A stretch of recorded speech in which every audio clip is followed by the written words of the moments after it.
The first time I saw Ryan Blake wearing my custom paragliding harness, I thought someone had made a clerical mistake. That was my first mistake. Mistakes do happen in extreme sports tourism.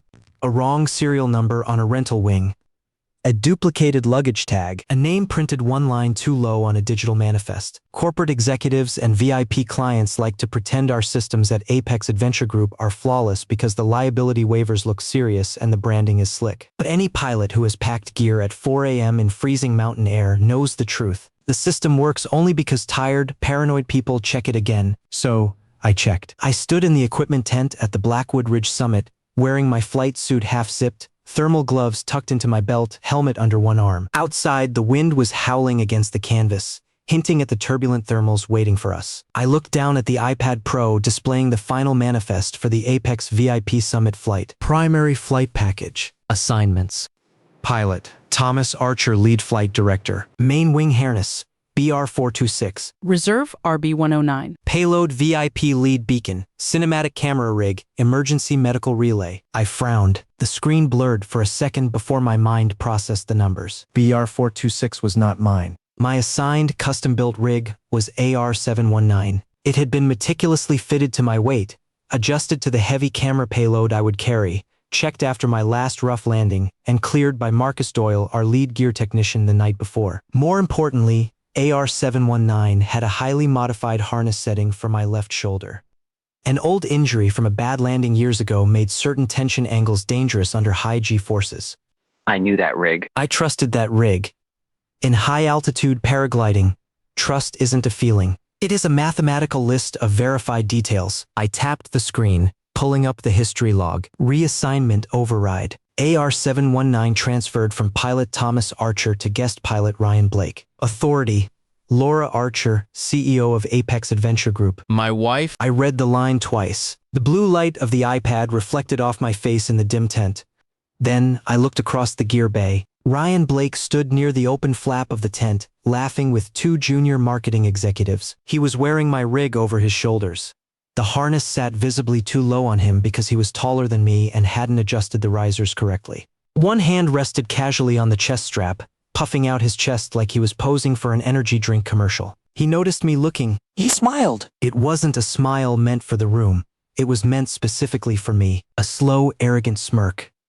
Problem, Archer, he called out over the sound of the wind. I ignored him and walked straight toward the equipment table where Marcus Doyle was reviewing a separate checklist. Marcus was 38, broad-shouldered, bald, and more protective of his equipment logs than most men are of their children. He had been a certified master rigger for 15 years. I respected him more than anyone else in this company. He saw my face and immediately knew. What? My rig is on Blake. Marcus looked down at the tablet, his jaw tightening so hard a muscle twitched near his temple. I didn't sign that transfer. I inspected his rental rig last night. And his primary wing failed the line wear inspection. Hard fail. Frayed lines. Not flight eligible. Then why wasn't he pulled from the PR flight? Marcus looked toward the VIP staging lounge. Ask your CEO. The word landed wrong. Your CEO? Not my boss. Not Laura. My wife. I turned and walked to the staging lounge. Laura stood inside, radiating corporate authority. She held a radio in one hand and a clipboard in the other. Laura Archer had been beautiful before she became a CEO, but power had made her sharper. It put steel into her posture and a calculated control into every word she spoke. She had dark hair pulled into a tight professional bun, focused eyes, and the kind of presence that made investors open their wallets before they even saw the prospectus. 5 years ago, that ambition had drawn me to her. Now it made every betrayal look aggressively disciplined. She looked up as I approached. Tom, we are wheels up in 18 minutes. The VIPs are getting restless. You reassigned my rig. Her face didn't change. Not a flinch, not a blink. That told me she had rehearsed this conversation in her head. Ryan's primary wing failed inspection. We needed a flight-capable rig for him. You moved AR-7119 to him. It was the best available match. No, it was my match. I kept my voice low, but the anger was vibrating in my chest. She lowered her clipboard. Your backup rig cleared inspection. BR-426 cleared general inspection. It's not configured for my shoulder profile. Laura, it's not calibrated for the heavy camera payload. It is within acceptable limits for a novice on a sunny day. Barely. Barely acceptable is acceptable, she countered smoothly, slipping into her boardroom voice. I stared at her, genuinely horrified. Do you hear yourself? We are jumping off a 9-door Foes ridge into thermal winds, and you're talking like an insurance adjuster. She stepped closer, glancing around to make sure the marketing team couldn't hear. She lowered her voice to a harsh whisper. Ryan cannot miss this flight, Tom. Aerogrid's executives are watching the live stream. If he completes this flight, they sign a $3 million advisory contract with him, and Apex gets exclusive outfitting rights. So this is a commercial for his comeback. It's business. She hissed. You know what happened to him last year? Yes, everyone in the extreme sports world knew what happened to Ryan last year. He had led a commercial expedition into a snowstorm because he wanted dramatic footage for his YouTube channel. Poor judgment and delayed withdrawal left his team stranded on a glacier for 18 hours. Nobody died, but the industry blacklisted him. His sponsors dropped him. His reputation turned toxic. This VIP flight was his carefully orchestrated redemption arc. Laura had once loved him, long before she met me.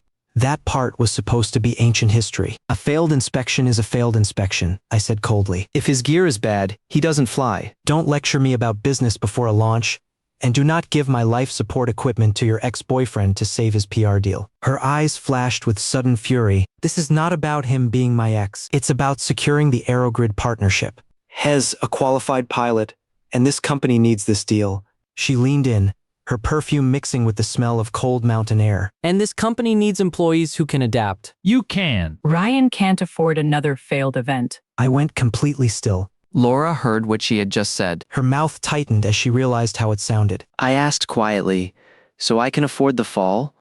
That is not what I meant. It's exactly what you meant. You're the best pilot we have, Tom. You've handled worse equipment under worse conditions.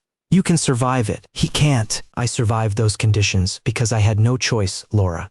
You are making this choice for me now. Her voice dropped, taking on a desperate, pleading edge. Tom, I am asking you as your CEO. Please. No. You're using CEO because wife just failed. Hurt crossed her face for a fraction of a second, but then the corporate armor snapped back into place. You will use BR-426. You will complete the lead flight. We will discuss this at home after the event. I looked at her radio, then at her clipboard. Put that order in the drop safe log. Her eyes narrowed. What? Open the safety software. Confirm in the immutable flight log that you knowingly reassigned AR-719 from me to Blake after his primary rig failed inspection, and that you are officially ordering me to fly BR-426 against pilot protest. She said nothing. Put it in the record, CEO, I said. The title landed like a piece of broken glass between us. She pulled out her tablet, her fingers trembling slightly, and typed aggressively. Done. I turned and walked out before my anger could turn into something less useful. Ryan was waiting near the edge of the launch ramp. The wind was picking up, whipping the flags around him. He had heard enough of the argument to look immensely satisfied. Trouble in paradise? He mocked, tapping the carabiner on my custom chest strap. Executive override. Archer. Your gear is mine now. Equipment fails. Real pros adapt. Some guys just want to sit on the ground and cry when safety says yellow. His smile was infuriatingly perfect for the cameras. Relax, Archer. Heroes improvise. I looked at him for a long, silent moment. Then I reached out and violently yanked the loose tension strap on his left riser. He flinched, stepping back in shock. Don't flatter yourself, I said, my voice dead flat. I'm fixing your riser. Because a bad harness setup on a moron can cause a mid-air collision and kill the pilots near him. Try not to die in my gear. I turned my back on him. Marcus met me near the prep benches holding the backup rig. BR-426. He checked it again in front of me. Main clear. Reserve clear. Harness within legal spec, but not ideal for the camera payload, Marcus recited grimly. I logged everything, Tom. Did she actually override the non-transferable warning in DropSafe? Yes. Marcus looked sick. AR-719 showed non-transferable for your profile. DropSafe pushed the warning to both of them. Ryan had to click acknowledge to accept the rig. Good. Impeccable records. I put on the backup rig. It felt wrong immediately. It wasn't unsafe in the obvious frayed rope sense. It was worse. It was almost right. Almost right kills more extreme athletes than visibly broken gear. The launch sequence was chaotic. The VIPs were cheering, the Aerogrid drones were buzzing overhead, and the wind was right at the edge of our safe operational limit. Laura stood near the launch pad, speaking into her headset, looking every bit the visionary female founder the media loved. Ryan launched before me. My custom rig caught the wind beautifully, lifting him smoothly off the mountain edge. He drifted toward the valley, stable, safe, and looking like $1,000,000 for his sponsors. Of course he did. He was wearing my armor. Then it was my turn. I stepped to the precipice. For one single second, I looked back at Laura. She looked back at me. There was something in her eyes, maybe regret, maybe a sudden realization of the risk she had just forced on me. But it was too late. I ran forward and threw myself off the mountain. The first 3 seconds were normal. The cold air hit my face, my body aligned. I engaged the risers. Then the main canopy caught a vicious thermal updraft. It deployed with a violent, uneven jerk. The heavy cinematic payload strapped to my waist swung wildly, throwing off the center of gravity. The generic harness of BR-426 failed to distribute the shock. A spike of pure, blinding pain tore through my left shoulder as the old injury took the brunt of the kinetic force. The canopy opened, but the lines twisted hard to the right. I was instantly thrown off axis, spinning toward the jagged rock face of the mountain. I kicked my legs, reached up and desperately pulled the toggles to correct the spin, but the harness tension was entirely wrong. My shoulder screamed, refusing the movement. My muscles locked up in agony. The canopy partially recovered, flattening out. I gasped for air. Then, a secondary gust hit, a rotor of turbulent air rolling off the ridge. The right side of the canopy collapsed completely. I dropped like a stone. I was descending way too fast. I could hear my own breathing over the rushing wind. Short, controlled, panicked. Do the problem, not the fear. Do the problem, not the fear. I fought the brake lines, trying to reinflate the wing. The ground was rushing up with terrifying speed. Pine trees and sharp granite boulders grew larger by the millisecond. This wasn't the primary grassy landing zone. This was the rough ridge. My radio crackled. Archer, status. It was Laura. Her corporate calm was gone. She sounded frantic. I didn't answer for half a second because my teeth were locked together in pain. Finally, I grunted into the mic. Canopy compromised. Asymmetric collapse. Hard drift. Attempting correction. Ryan's voice chimed in next, cool and annoying. Maybe improvise better, buddy. I didn't waste breath cursing him. The reserve parachute decision window was narrowing to nothing. I was too low for a clean reserve deployment, but moving too fast to survive a direct impact. I had to make a choice in a fraction of a second. I chose injury over death. I steered the violently shaking rig toward a rough clearing of steep shale and bushes near the ridge, pulled the payload release lever a second too late, and flared the remaining wing with everything I had left in my good arm. I slammed into the ground. The impact was loud, crunching, and absolute. The light left the world for a full 2 seconds. When my vision returned, it was blurry and tinted red. I was lying on my side on a steep slope. The smell of crushed pine needles and dirt filled my nose. My left shoulder felt like it had been hit by a sledgehammer. Every breath felt like swallowing broken glass, ribs definitely cracked. My left leg was completely numb from the impact.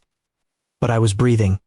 The emergency beacon on my chest was blinking a rapid green. The heavy camera payload had smashed into a boulder 30 yards away. I forced myself up onto my elbows. The pain was so intense it brightened the edges of my vision. I keyed the radio with a trembling, bloodied hand. Archer on ground. Hard landing. Injured, but alive. Laura's voice snapped back over the frequency, shrill and terrified. Tom, hold position. The medical chopper is coming to you. Oh my God, Tom. Hold the chopper. I coughed, tasting copper. Keep the airspace clear for the VIPs. The event continues. Tom, stop. The event is paused. There it was again. Wife, not CEO. I didn't listen. Ryan had landed safely near the VIP zone, parading around in my rig. The cameras were rolling. If I forced an emergency medevac right now, Laura could claim I was just being dramatic, and Ryan could play the concerned hero. No, I needed the contrast to be undeniable. I crawled, then I limped, then I stood, leaning heavily against a tree. I dragged my broken body and the surviving camera memory cards down the trail for 40 agonizing minutes until the ground support team finally reached me. When Marcus reached me, he didn't say a word. He took one look at my bruised face, my useless left arm, and the collapsed, tangled mess of BR-426. His face turned to stone. Don't let anyone touch that rig, I whispered to him, leaning against the side of the ATV. Marcus stared at me. What? Seal it. Every log. Every GoPro file. Every drop-safe signature. Quarantine the canopy. Marcus' eyes flicked toward the main landing zone in the distance. Laura was running frantically toward us, abandoning a group of investors. 100 yards behind her, Ryan Blake was standing with the Aerogrid sponsors, looking dry, unhurt, and proud enough to make me violently sick. Marcus nodded once, his eyes burning with quiet rage. Already started, brother. I slid down the side of the ATV and sat in the dirt, because standing had become medically optional. Laura sprinted up to me, falling to her knees in the dirt. Tom. She gasped, reaching for my face, her hands trembling. I looked at her. For the first time in 5 years of marriage, I didn't see the woman I loved. I saw my CEO. I saw a corporate liability. I saw the person who put me in the dirt so her ex could stand in the sun. Don't touch me, I said. The local ER doctor told me I was lucky. People always say that when they don't know what else to say to a man who just fell out of the sky. Lucky meant my shoulder hadn't required emergency surgery, though the soft tissue tear was catastrophic. 2 ribs were fractured. My left knee had a deep bone contusion. My forearm required 12 stitches from sliding across shale rock. None of it would kill me. That was the phrase everyone used. Didn't kill him? As if not dying meant Laura's decision to give away my gear was perfectly acceptable business practice. Laura paced the small hospital room while the nurse wrapped my ribs. Her corporate composure was fraying. Her phone was buzzing nonstop with texts from the PR team. Ryan was outside in the hallway, giving a statement to the local police and the insurance liaison. I could hear his smooth, practiced voice echoing through the thin door. Yeah, the thermals were rough today, but the team adapted. We achieved the flight. Sometimes guys just misjudge the wind shear. The team adapted. I looked at Laura. She avoided my gaze, staring at her buzzing phone. You need to stay here overnight for observation, the doctor said, clicking his pen. I'm leaving in an hour, I replied, sitting up. Pain flared like a lit match in my chest, but I kept my face blank. Laura stepped closer after the doctor left. Tom, please. Just rest. We can handle the PR? Do not use the word PR, I said, my voice dangerously calm. You were CEO when you gave my rig to Ryan. You don't get to be a worried wife now. Her lips parted, then closed tight. She sat in the plastic chair across from my bed. I was wrong to say it the way I said it on the mountain. That's my apology. That's an apology for your tone, Laura. I'm waiting for the apology about the parachute. She rubbed her temples, looking exhausted. Ryan's primary failed. We had a narrow launch window. The Aerogrid sponsors were literally standing on the deck holding contracts. The event needed him in the air. The event needed a qualified pilot with compliant gear. It didn't need Ryan. You know, it's not that simple in this business. She snapped, her frustration leaking out. It was very simple when you made me absorb the physical risk of your business deal. Her eyes filled with tears, though I couldn't tell if it was guilt or stress. You are the strongest pilot on the roster. You built the safety protocols. I trusted your skill. I am tired of being strong, meaning I am disposable to you. She stared at me, the silence in the hospital room only broken by the hum of the fluorescent lights. I didn't think it would go wrong, she whispered. No one ever does before they break a safety protocol. I thought BR 426 was acceptable. It was barely acceptable. You overrode a non-transferable system warning on my custom rig. Her face changed. Marcus had been right. She had hoped I didn't know about the digital trail yet. I had executive authority, she said defensively. You had admin credentials. That doesn't make it right. Handing my life to your ex-boyfriend because you felt sorry for his ruined career is not executive authority. It's negligence. She stood up abruptly. Do not make this about my past with Ryan. It became about Ryan II, you said. He can't afford another failed mission. I shot back, leaning forward despite the agony in my ribs. Has been trying to recover from a career hit that he caused, and I was trying not to hit a mountain with a generic rig that you forced me to wear. She covered her face with both hands for a long moment. When she lowered them, the CEO was back. Cold, calculating, managing the crisis. We will document the landing as a canopy complication under severe unpredicted weather, she said evenly. Apex will cover all your medical care. Obviously, we will review the gear protocols internally so this doesn't happen again. I laughed. It was a harsh, scraping sound that hurt my broken ribs. No internal burial, Laura. I am filing a formal aviation safety incident report with the federal board by sunrise. Her face went completely rigid. Tom, you need to think carefully. If you involve the federal board, this goes public. It will torpedo the IPO. It will destroy the company. The company was destroyed the second its CEO traded life support equipment for sponsorship money. That is an accusation. It's a fact. I grabbed my jacket with my good arm. I'm leaving. I didn't go back to our penthouse. I went to a cheap motel near the edge of town, a place Marcus had booked for me with 1 text and 0 questions. My body hurt everywhere, but pain makes memory sharp. It burns away hesitation. I opened my laptop on the rickety motel desk. I logged into my private DropSafe developer portal. Formal safety incident report. Subject unauthorized parachute assignment.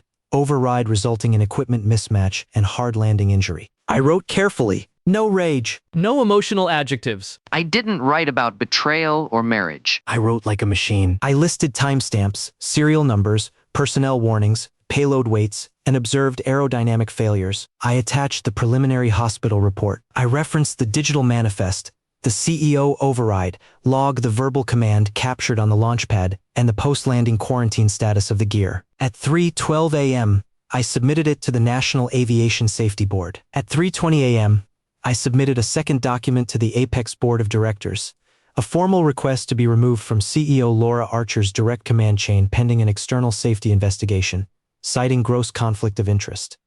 At 3:31 a.m., I drafted an email to Rebecca Lawson. Rebecca had been a ruthless corporate litigator who specialized in aviation law, defense contractor compliance, and the kind of intellectual property rights that companies often try to steal from their engineers. We had met at a tech conference 2 years ago. Subject: urgent aviation safety incident.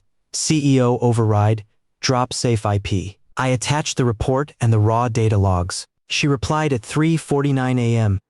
Rebecca, preserve everything. Do not discuss privately with Laura or Blake. Do not leak flight footage to social media. Use only protected legal channels. Are you medically stable? Me, stable.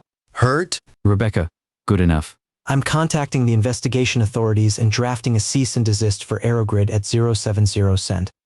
Do not play the noble husband today. Me. That order might be difficult, Rebecca. Rebecca, then be obedient to your lawyer for once. See you tomorrow. At 4:15 a.m., there was a knock on my motel door. I limped over and opened it. Marcus stood there in the freezing night air. He held a high-capacity encrypted flash drive in one hand and 2 large black coffees in the other. You look like roadkill, Marcus grunted, stepping inside. Good morning to you too. Do you want pain pills or evidence first? Evidence, I said. Marcus smiled grimly. That's why I brought coffee. He sat across from me and slid the drive onto the desk. I pulled everything before Loris It guys could lock the servers. Inspection logs, pre-flight manifests, the override digital signature, screenshots of the non-transferable warning on AR-719. I also have the high-res quarantine photos of your crashed rig. Chain of custody noted? Am not an idiot, Tom. Original files are sealed on an offline server. Marcus leaned back, sipping his coffee. Laura is awake. Shez calling every executive on the board, trying to control the narrative. And Ryan? Ryan is in the VIP group chats telling people you botched the landing because you got spooked by the wind. Marcus' face darkened with absolute disgust. Hez alive tonight because he had your custom wing. Hez alive because the software you built perfectly matched that rig to that environment, and he stole it. And you almost died because she let him. I stared at the flash drive. Ryan thinks this is just extreme sports drama, I said softly. Laura thinks this is a PR crisis. They have no idea what's coming. Ryan Blake needed a flawless, high-profile mountain flight more than he needed oxygen. That was what the background dossier made crystal clear when Rebecca and I reviewed it the next morning. Sitting in her sleek, glass-walled office in downtown Denver, I went through the files with my left arm, heavily strapped in a medical sling. Rebecca had pulled everything she could legally access. Ryan's public extreme sports biography, his drop sponsorships, industry rumor mills, and Apex Adventure Group's internal PR memos. Ryan had once been the golden boy of extreme sports tourism. He had million-dollar smiles, polished Instagram reels, and the kind of aggressive charisma that made wealthy clients feel like they were starring in their own action movies. Then came the disaster in the Alps last year. He had led a commercial expedition for high-net-worth clients. Chasing the perfect sunset shot for his sponsors, he ignored standard meteorological warnings. A sudden whiteout blizzard hit, conflicting route assessments, and a delay that Ryan later defended as extreme caution, but everyone knew was panic, left his team pinned on a freezing glacier for 18 hours. Nobody died, but 2 clients suffered severe frostbite, and the rescue cost hundreds of thousands of dollars. The industry's internal review didn't put him in jail, but it put a permanent stain on him. Red Bull dropped him. GoPro stopped returning his calls. His reputation turned toxic. He became desperate, hungry. He needed a visible, undeniable recovery. A high-risk cinematic alpine flight with Apex Adventure Group, streamed live to thousands, was the perfect stage. If he landed safely and looked like a master of the sky, he could rebuild his brand. But there was a larger prize. Aerogrid Outdoor Systems. A massive conglomerate focused on tactical and extreme survival gear had been considering Ryan for a highly lucrative advisory and ambassador role. It wasn't just a sponsorship, it was a multi-million-dollar corporate lifeline. Then, his rental rig failed Marcus inspection on the morning of the flight. A responsible pilot would have stepped down. Ryan went to Laura. We knew exactly what happened because Marcus had pulled the pre-flight staging area audio from a stationary maintenance camera. The sound was muffled by the wind, but Rebecca's audio software cleaned it up enough to hear the exchange. Laura, if I sit out today, the Aerogrid reps will read it as another failure. Ryan's voice played through Rebecca's office speakers. Ryan, your equipment failed the line wear check? I can't just put you in a torn harness. Laura sounded stressed. Equipment can be replaced, Laura. Reputations cannot. You know what the industry already thinks of me. I can't just move my pilots around 10 minutes before a launch. A pause, then Ryan's voice dropping an octave, softer, manipulative. You can if the CEO decides the event needs me. You used to believe I could still be the man everyone expected me to be, Laura. That sentence told me more than a photograph of them kissing ever could. He knew exactly where to press. He weaponized her lingering guilt and her corporate ambition in one breath. Laura didn't answer on the audio, but 10 minutes later, she logged into the drop-safe system and reassigned my custom rig. Rebecca stopped the recording, tapping her silver pen on the glass desk. That is not direct enough to prove legal coercion, she noted. But it's direct enough to prove motive, I said, staring at the speaker. Marcus, sitting on the leather sofa across the room, looked physically ill. He played her like a cheap guitar, and she let him. Grace Monroe doesn't exist in this story, Rebecca said smoothly, opening a new file on her laptop, but Eleanor Brooks does. Eleanor Brooks was the 56-year-old vice president of compliance and acquisitions at Aerogrid. She had silver hair, a reputation for being completely merciless in boardrooms, and zero tolerance for influencers who lied about safety. Rebecca didn't hesitate. She drafted a formal cease and desist notice and sent it directly to Eleanor's office. Aerogrid Outdoor Systems is formally advised that Mr. Ryan Blake has zero authorization to represent, discuss, or claim association with the drop-safe safety protocol, its risk modeling algorithms, or its flight suitability metrics as his own operational achievement. A federal aviation safety investigation is currently pending regarding the unauthorized reassignment of life support equipment underlying his recent flight. Thomas Archer retains sole intellectual property rights to DropSafe. Eleanor Brooks replied through her own corporate counsel within 4 hours. Aerogrid will immediately suspend all advisory evaluations and contract negotiations involving Mr. Ryan Blake, pending the outcome of the Aviation Board's investigation. Aerogrid requests proper channels to discuss the enterprise licensing of the DropSafe protocol directly with Mr. Archer. Ryan called me that same night. I was back in my cheap motel room, icing my bruised ribs. I answered only because Rebecca had instructed me to let him speak while she recorded the call on a conference line. Archer, Ryan spat, dropping the charming influencer persona entirely. You really ran crying to a sponsor? No, I replied, my voice dead and flat. My attorney notified a corporation that you were misleading them about software you don't own. He forced a harsh laugh. You think DropSafe is yours? You built it on Apex's time. I built it in my garage 2 years before Laura incorporated Apex. I know what I own.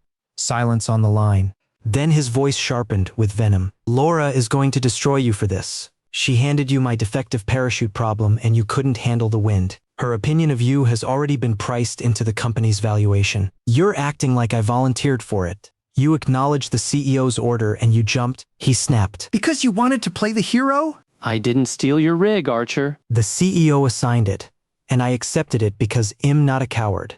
No, Ryan. You accepted it because your own gear failed, your career was on life support, and you were desperate enough to let my wife risk my life to save your bank account. He cursed loudly. Rebecca, listening silently on the line, sent me a text message. Excellent. Let him dig the hole deeper. You think one rough landing makes you a martyr? Ryan sneered. You lived. The VIP flight was a massive success. The media loves the footage. Stop crying about a bruised shoulder. I looked down at the dark purple bruising spreading across my chest, breathing through the sharp pain. You should make sure to put that exact phrasing in your official statement to the aviation board. I hung up.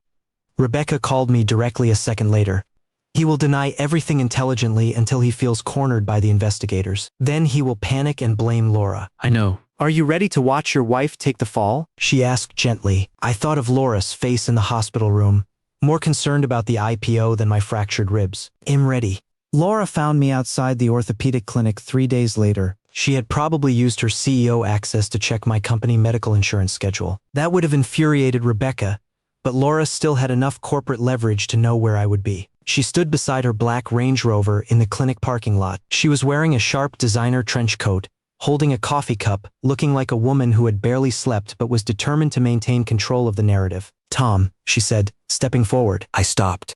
"CEO Archer." She flinched at the title. "Can you give me 10 minutes? Please." Officially or personally? Because officially my lawyer handles Apex Communications. Personally, we have nothing to discuss." Her jaw tightened. A passing nurse glanced at us, but Laura lowered her voice, stepping into my personal space. "Tom, not everything can go through litigation and investigators. This is our marriage. This is the company we built." I looked down at her. "You brought our marriage onto the launch pad." "You turned it into a corporate variable." She looked genuinely hurt, but I was done buying it. Please. Not in a parking lot. Just talk to me. I considered walking away. Instead, I pointed to a concrete bench near the edge of the clinic lawn, away from the cars. 5 minutes. Public space. "And I am recording this." She stopped walking. "Tom, recording?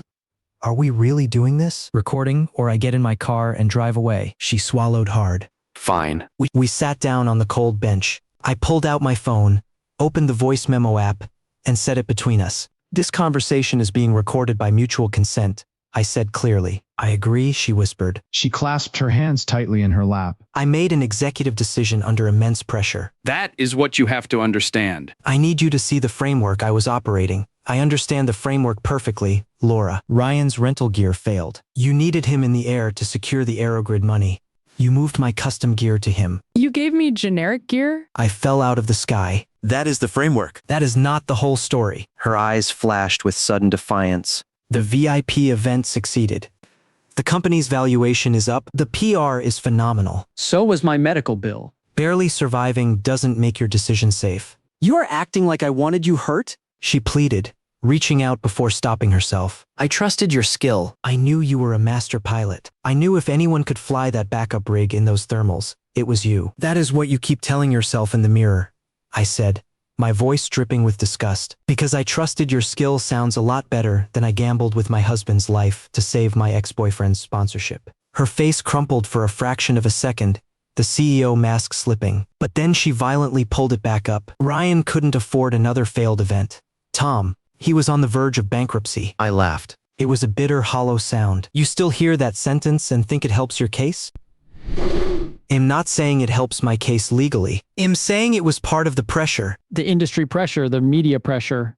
"And my life," I interrupted, leaning closer, staring directly into her eyes. "Where did my life factor into your risk assessment?" "You are better than him," she whispered fiercely. "That is not a safety protocol, Laura." "That is an excuse. You've recovered from worse landings before we even met.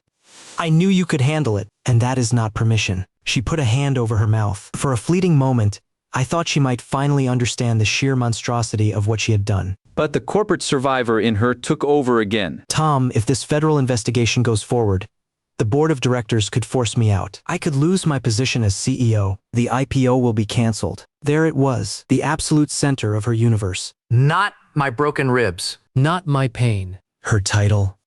"You should have thought about the IPO before you used your admin override to bypass a life safety warning. I am asking you not to destroy everything we built." "What did we build, Laura?" I asked, my voice deadly quiet. "Our marriage." Drop safe? The company? "All of it. You didn't build DropSafe with me so you could ignore its warnings to bail out Ryan." She recoiled as if physically struck. "I helped you build this company. I brought the investors. I listened to you code that software until 3 a.m. I believed in it." Yes. You believed in it when it was a cute tech pitch that made you look innovative to venture capitalists. "But you overrode it the second that belief actually cost you something." Tears finally spilled over her eyelashes. "I was trying to save a multi-million-dollar event." No, you were trying to save Ryan. "Inside an event." She stood up, her trench coat rustling in the wind. "This is cruel, Tom." I stood up slowly, favoring my good leg. "No. Falling 3,000 feet with a collapsed canopy is cruel. This is just paperwork." I reached into my good pocket with my right hand and pulled out a thick, sealed envelope. I dropped it on the concrete bench next to her coffee. Her eyes darted to it. What is that? "Boundary lines," I said. "I moved my things out of the penthouse yesterday."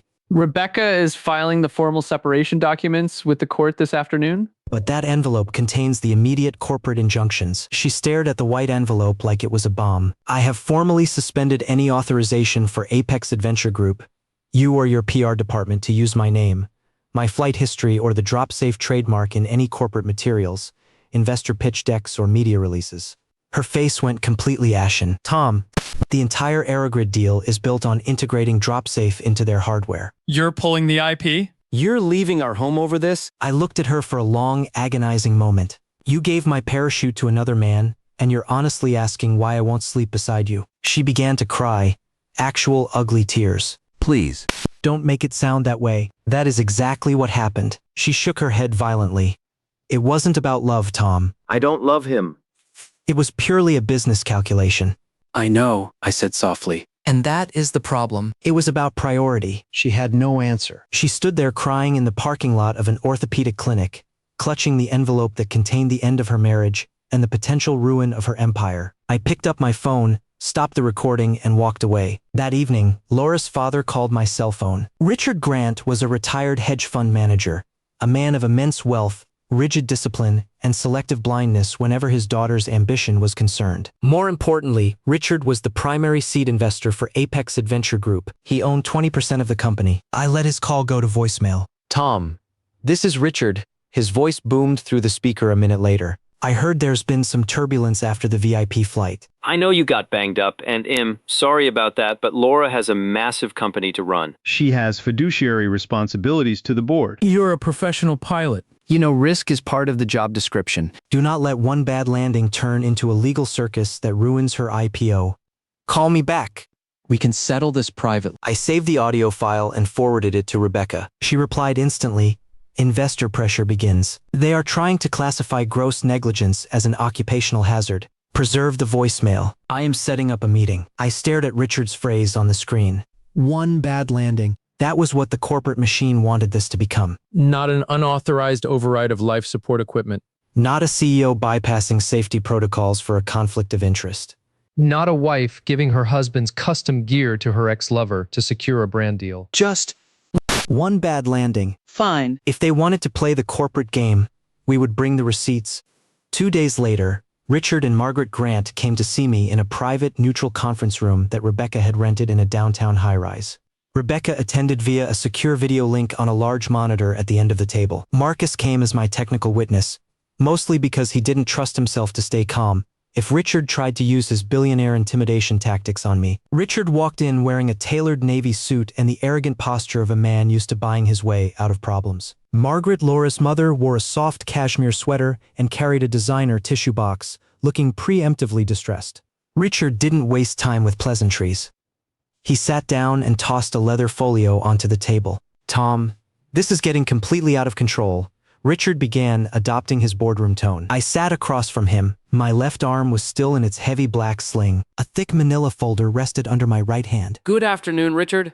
"You know what I mean, son. I understand you're in pain, but Laura cannot have a federal aviation investigation hanging over her head during a Series C funding round. It's bad for business. She should have considered the business implications before she performed the override."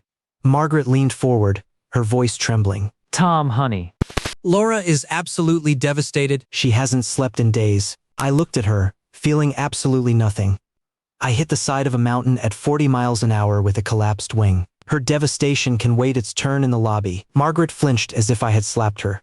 Richard's face hardened, his eyes narrowing. "You survived, Tom. Let's not overdramatize this." Beside me, Marcus let out a low, dangerous sound in his throat. I raised my right hand slightly, stopping Marcus. Say that again? I told Richard, my voice dropping to a whisper. Richard squared his shoulders, refusing to back down. I said you survived. I am not minimizing your discomfort, but extreme sports athletes survive rough conditions all the time. If every bumpy landing became a federal accusation and a lawsuit, no adventure company in the world could function. I opened the manila folder. I didn't speak. I just slid the documents across the polished mahogany table one by one. First, the high-resolution medical photographs.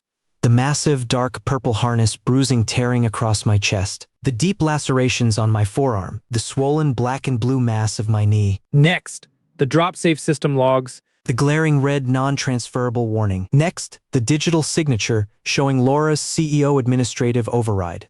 And finally a crisp, blown-up photograph of Ryan Blake standing on the launch pad, smiling for the cameras, wearing the custom AR-719 rig with my name literally stitched into the risers. Richard stared down at the documents. His eyes lingered on the medical photos, and then he looked away, his jaw tight. Margaret covered her mouth with a trembling hand, a small gasp escaping her lips. "This is not a complaint about discomfort, Richard," I said, my voice echoing coldly in the quiet room. "This is a formal, documented safety incident involving the deliberate reassignment of life support equipment after an automated system warning was bypassed. By your CEO." Richard cleared his throat, trying to regain his footing. "Laura had executive authority to make personnel and equipment changes on the site." Marcus leaned forward, planting his massive hands on the table. "Sir, she had access to the software. She did not have justification. There is a difference between having the password and having the right." Richard snapped his attention to Marcus. "And you are?" "I'm Marcus Doyle. I'm the lead gear technician. I inspected the rigs. I logged Ryan's failure. And I watched your daughter manually override a lethal warning to put my pilot in a coffin." The room went dead silent. Margaret whispered, tears finally falling. "But," she told us, "the backup parachute was within legal limits. BR-426 was within general inspection limits for a casual flight." Marcus corrected sharply. "It was not the right rig for Tom under that specific payload weight, wind condition, and medical profile. DropSafe flagged it. That is literally why Tom built the software, to prevent exactly this." Richard looked back at me, dropping the diplomatic investor routine. "You are going to ruin her, Tom. You're going to bankrupt the company." "No," I replied smoothly. "I am going to tell the aviation board the truth." Whatever that truth ruins is not mine to protect. Margaret began crying openly now. She loves you, Tom. She really does. I looked at Margaret with an exhausting kind of pity. She loved me most when I was a useful, silent asset to her company. She didn't love me when I was plummeting toward a rock face. That is not fair. Richard barked. It is documented Rebecca's sharp voice suddenly cut through the room from the video monitor. Richard and Margaret jumped, having forgotten the lawyer was on the screen. Miss and Mrs. Grant, Rebecca said, adjusting her glasses. This meeting also serves as formal legal notice. The Grant Family Investment Fund and all associated Apex promotional materials must immediately cease using Mr. Archer's image, his software architecture, and his biographical narrative in your upcoming IPO roadshow. Any prior uses are currently under legal review for damages. Richard whipped his head toward the screen, his face turning red. "You can't do that!" He developed that software while married to the CEO. It's community property and company asset. It is patented under an independent LLC prior to the marriage. Rebecca smiled, a terrifying expression. "And since your CEO demonstrated gross negligence in utilizing it, the licensing agreement has a termination clause." Which I just triggered. Margaret looked completely lost. "We only use Tom in the pitch decks because the industry respects him." Marcus muttered under his breath. "Exactly." Richard stood up abruptly, buttoning his suit jacket with furious energy. "You are letting a blood-sucking lawyer turn you against your own family, Tom. You're throwing a temper tantrum." I stood up slowly, meeting his furious glare. No. Your family turned my life into a corporate variable. His face flushed a deep, ugly crimson. You're being dramatic. I leaned forward, placing my good hand on the table. "When your daughter gave my parachute to Ryan, she made her decision. When Ryan accepted it to save his sponsorship, he made his. And when you walked into this room and called my near-death experience a complaint, you made yours." I pointed to the door. "Get out." Margaret was sobbing now. Richard hastily gathered the papers he had brought, pointedly leaving my medical photos and logs on the table. He stopped at the door, turning back one last time. "Laura will never forgive you for this, Tom." I looked at him, completely empty of whatever love I once had for that family. "I'm not applying for her forgiveness, Richard." After the heavy glass door clicked shut, Marcus stared at the empty chairs. "Your in-laws are worse than a reserve parachute failure." I noticed. Rebecca's voice crackled through the laptop speakers. Excellent meeting, gentlemen. Marcus looked at the screen in disbelief. "You call that good?" "It was a nightmare. Good for evidence, good for establishing their lack of remorse, and excellent for clarity," Rebecca said smoothly, typing something on her end. "You guys scare me," Marcus muttered. "I bill by the hour for that fear," Rebecca replied. Get some rest, Tom. "Tomorrow, the aviation board begins the formal hearings, and Ryan just submitted his official statement." "Let me guess," I said. He lied. Through his perfectly whitened teeth, Rebecca confirmed. "Hess claiming you panicked. It's time to destroy him." The National Aviation Safety Board hearings are rarely dramatic in the way television portrays them. There is no shouting, No sudden surprised witnesses bursting through the doors. The rooms are windowless, the chairs are stiff, and the language is painstakingly controlled. But sometimes, in those sterile rooms, a single sentence lands like an executioner's axe, and a career changes shape forever. The hearing began at 9 a.m. sharp. Colonel Daniel Harris, the lead federal investigator, a man known for letting arrogant people build their own gallows out of precise statements, sat at the head of the panel. Laura sat at the respondents' table with Apex's corporate counsel. She had lost weight over the last week. The CEO mask was slipping. Ryan Blake sat separately, flanked by a cheap lawyer his former agency had retained out of pity. Ryan and Laura didn't look at each other. The corporate alliance was already fracturing. Rebecca sat beside me, Marcus sat right behind us, clutching a thick binder of technical data like a weapon. Colonel Harris opened the proceeding by reviewing the timeline. At 0630 hours, Mr. Blake's primary wing failed inspection. At 0715, CEO Laura Archer manually bypassed a drop-safe non-transferable warning. At 0716, the AR-719 custom rig was assigned to Mr. Blake. At 0745, Mr. Archer was ordered to fly a yellow-flagged generic rig. At 0802, Mr. Archer experienced a catastrophic asymmetric collapse and suffered severe impact trauma. Harris didn't raise his voice. He didn't need to. Ryan Blake was called to testify first. He tried to be careful, adopting the faux humble tone that usually worked on his YouTube subscribers. I trusted the CEO, Ryan said, adjusting his collar. I'm a pilot, not an IT guy. I assumed any reassignment had been cleared by the safety team. Yes, the flight was rough, but I managed it safely. Tom. Mr. Archer was clearly agitated before the jump. I believe his emotional state caused him to oversteer into the thermal. Some guys just need perfect gear to do average work. He actually used the line. Rebecca didn't even look up from her legal pad. May I, Colonel? Proceed, Miss Lawson.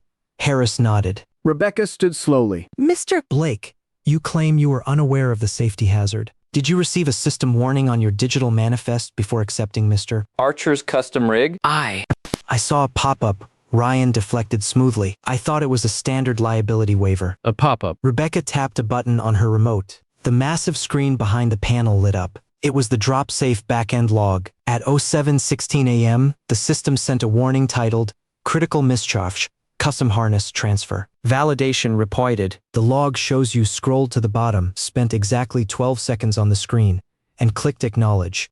Rebecca turned to him, her eyes lethal. Did you ask whether Mr. Archer had been assigned a suitable backup? I trusted command. Ryan repeated, his voice tightening. You trusted command to hand you a stolen parachute, Rebecca corrected. Let's look at the flight line. She played the GoPro footage Marcus had recovered. The audio was crystal clear. My voice echoed in the silent room. BR-426 is not configured for my shoulder profile, Laura. It's not calibrated for the heavy camera payload. Laura's voice, barely acceptable, is acceptable. Proceed with the flight. Then, Ryan's own voice mocking me. Relax, Archer. Heroes improvise. The federal panel watched without interrupting. The silence that followed was suffocating. Rebecca turned back to Ryan. Mr. Blake, did you later state in writing that Mr. Archer's near-fatal crash was caused by his own incompetence? Ryan swallowed hard, his Adam's apple bobbing. I expressed concern about his handling.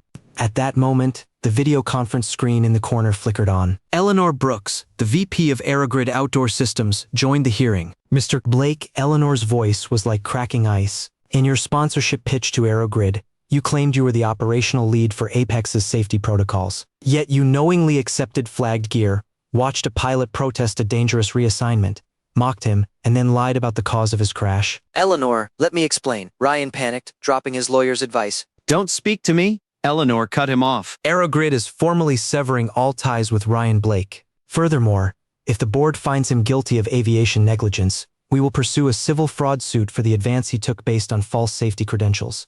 Ryan sat back, the blood draining completely from his face. His career wasn't just dead, it was buried. Then it was Laura's turn. She sat straight, hands folded. She tried to frame it as a business necessity, a high-pressure judgment call. Colonel Harris leaned forward. CEO Archer, did you consider removing Mr. Blake from the manifest when his gear failed? His role was critical for the VIP event, Colonel. Was his PR role more important than maintaining equipment suitability for your lead pilot? Laura hesitated.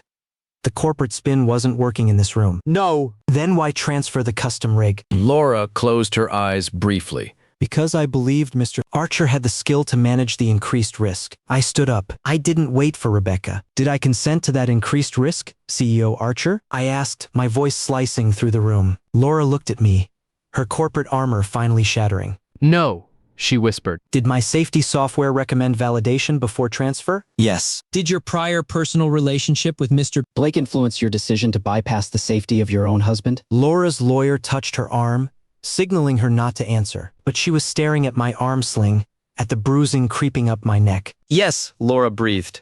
That was the first honest word of the entire hearing, and it was the word that ended her empire. Outside the hearing room, the fallout was instantaneous and ugly. I was standing near the elevators with Marcus and Rebecca when the doors to the corridor flew open. Ryan turned on Laura like a cornered rat. You said you had this handled? Ryan hissed at her, pointing a finger in her face. You told me the override was legal.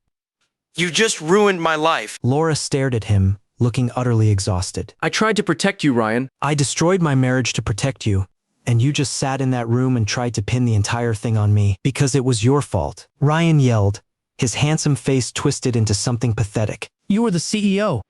You made the call to save your stupid IPO. He turned and stormed down the hallway, leaving Laura standing alone in the cold marble corridor. For years, she had surrounded herself with sycophants, investors, and yes-men. Now, she had absolutely no one. She saw me watching her. Slowly, she walked over. Rebecca stepped slightly in front of me, ever the guard dog, but I raised a hand. It's fine, Rebecca. Laura stopped a few feet away. She looked completely hollowed out. I read his supplemental statement this morning, she said quietly. Before the hearing. He claimed I forced the gear on him to prove I still had feelings for him. And you realized he would throw you under a bus the second his sponsorships were threatened, I replied. Tears finally filled her eyes. I told myself Ryan needed the flight because he was broken. I told myself you were stronger. I told myself stronger meant safer. I told myself that because you were my husband, you would understand the ruthless decisions I had to make for the company. Her voice cracked, echoing in the empty hall. But the truth is, I made you carry the risk because I trusted you to survive what I didn't want him to face. There it was, the actual naked truth. Not the parachute alone. Not the corporate IPO, the fundamental assumption that my strength made me available for sacrifice. That is the first true thing you have said to me since the mountain, I said. I'm so sorry, Tom. She wept, covering her face. I would take it all back. I swear. Would you take it back because I almost died? Or would you take it back because you got caught and lost the company? She lowered her hands, looking at me with absolute despair. At first? Because you almost died. But now. Because I understand that I chose wrong long before the parachute ever opened. I chose the wrong man to protect. I reached into my good pocket and handed her a final manila envelope. What is this? She whispered. The finalized divorce decree. And the formal IP severance. DropSafe is officially pulling its enterprise license from Apex Adventure Group at midnight tonight. Aerogrid is buying the software from my new company. She stared at the envelope. The Apex board just texted me. They are voting to remove me as CEO this afternoon. I know. Does destroying everything make you feel better? She asked, her voice broken. I thought about the question. Then I answered honestly. No. It makes me feel safer. That hurt her more than any anger or screaming ever could. Good. Some truths should hurt. She asked one final question before I turned away. Tom.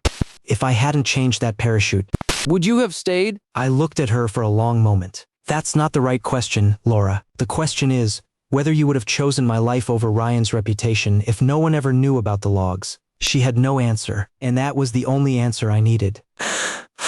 I pressed the elevator button and left her in the hallway. 6 months had passed since the mountain. My shoulder had healed enough for controlled flights, though it still gave a dull ache when cold rain was coming. My ribs were solid. Bodies forgive slowly, but they do forgive. Sometimes slower than hearts, sometimes faster. I was no longer under Laura's command. I was no longer in Laura's home. The divorce had been finalized, clean, surgical, and heavily in my favor thanks to Rebecca. Apex Adventure Group had collapsed. Without the DropSafe proprietary software, their insurance premiums skyrocketed. Investors panicked. Richard Grant lost millions, and the company was bought out for pennies on the dollar by a rival firm. Laura was forced out entirely. She lost her title, her company, and her reputation. Ryan Blake faded into complete obscurity. The extreme sports industry is small and relies heavily on trust. Once the hearing transcripts leaked, no outfitter would rent him gear, and no brand would touch him. The man who said heroes improvise learned the hard way that immutable data doesn't care about your smile. As for me, I formed my own aviation safety and consulting firm. Aerogrid became our biggest client. The new DropSafe safety cell launched in a massive hangar outside Denver. It wasn't a glamorous VIP event with champagne and influencers. There were folding chairs, bad coffee, and a room full of real pilots, rescue teams, and engineers. I stood at the front demonstrating the new software architecture. Every parachute assignment is a life decision, I told the silent room. Do not let corporate familiarity make it casual. Do not let executive rank make it invisible. Skill is not consent. Experience is not expendability. And executive authority is never a shortcut around physics. The room applauded. It wasn't the polite applause of boardrooms. It was the heavy, genuine applause of people who risk their lives for a living. After the seminar, I drove up to the new launch site at Echo Peak. The air was crisp, the sky a piercing cloudless blue. I didn't go alone. Marcus was there, running the pre-flight checks for my new company. He walked over to me holding my rig. Serial AR719V2, Marcus said, running his hands over the custom reinforced stitching. Assigned to Thomas Archer. Transfer status, permanently locked. Warnings. None. He handed me the harness. Do you trust it, boss? I looked at the rig. Then I looked at the digital manifest on Marcus' tablet. Then I looked at Marcus. Yes. I strapped in, adjusting the risers. The fit was absolutely perfect. It hugged my shoulders exactly where it needed to, distributing the weight flawlessly away from my old injury. Marcus tightened the chest strap. Do you trust the people? I looked around the launch site. No VIPs. No cameras. No corporate executives gambling with my life. Just a team of professionals who understood that trust belongs to those who protect it. I trust the process, I said. Marcus grinned. That's healthier. I walked to the edge of the mountain. The wind blew up the slope, clean and steady. For months, my nightmares had been filled with the sensation of falling with nothing left to trust. The wrong harness, the wrong CEO, the wrong woman, the wrong man wearing my life on his back. But as I stood on the precipice today, the rig sat correctly. The straps held right. The data log held right. My name was exactly where it belonged. I ran forward and jumped. The canopy opened clean and sharp. No twist, no violent pull, no betrayal hidden inside a corporate command.